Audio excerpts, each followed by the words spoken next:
Hello, I'm Bruce Forster, and I publish a newsletter about building model wooden ships. The Shipyard News is delivered by email. Portions may be also found at theshipyardnews.com. This evening, I would like to share with you a bit of history and some of the processes we use in making the Shipyard News. We hope you enjoy our story. We had been collecting small plush animals in hopes that we might have grandchildren who would enjoy them someday. When our first grandchild, Willow, arrived, there were so many animals that the Ark was needed to keep them all collected. The Ark became the Raven, and its documentation, the beginnings of the Shipyard News. Season 1 began. To keep the family up to date, we began sending out email pictures of Raven's progress. With all the animals around, we were not surprised when some of them picked up hammer and saw and began working right alongside of us. Unbelievable.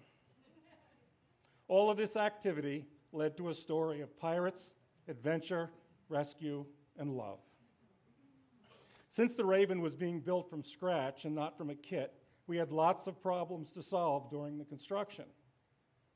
Emily and Crystal, two of our shipwrights, became the voice of the Shipyard News, describing what was happening in the photos.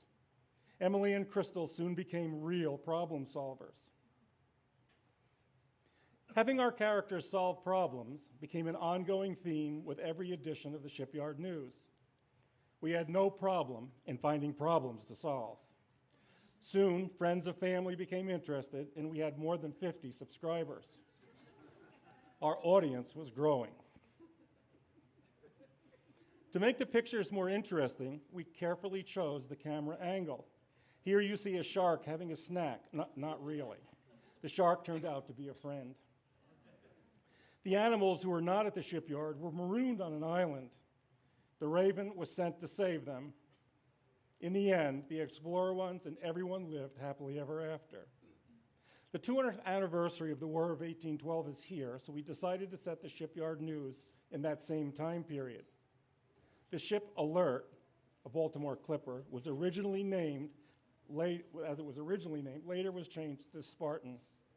Using toys for characters wouldn't be in the spirit of the Shipyard News, so using a polymer clay called Sculpey, we started making our own. Winthrop Finch was one of the first characters. We also began to experiment with backgrounds. These characters are standing in front of the captain's quarters aboard the USS Constitution in Boston Harbor. This was done using green screen photography. By photographing our characters in front of a special green background, we are able to replace all of the green color with another picture of a chosen location.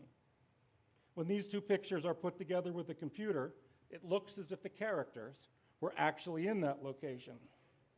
Lighting and camera angles are very important for the success of green screen. All of the photography in the Shipyard News is done with an iPhone 4S.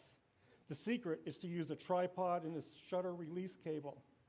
You can use the earbud switch on the iPhone as a shutter cable. Keep the earbuds connected to the iPhone when the camera is turned on. Push the volume control switch on the earbud, and the camera will take a picture.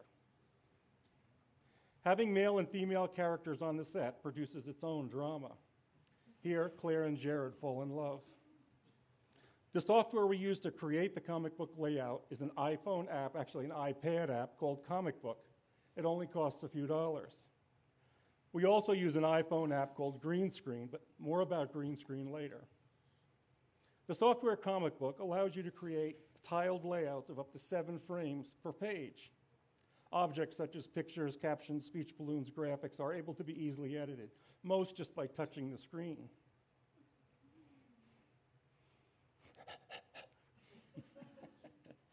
Pirates always complicate the story. More about the green screen. You can see here between the pirate's legs that some of the green color has not been replaced by the background photo of Mystic Seaport. Green screen is tricky. It's a very even source of light is needed to be successful. In the end, it all worked out fine. Claire was rescued, Jared was very happy, and the commander just sailed away.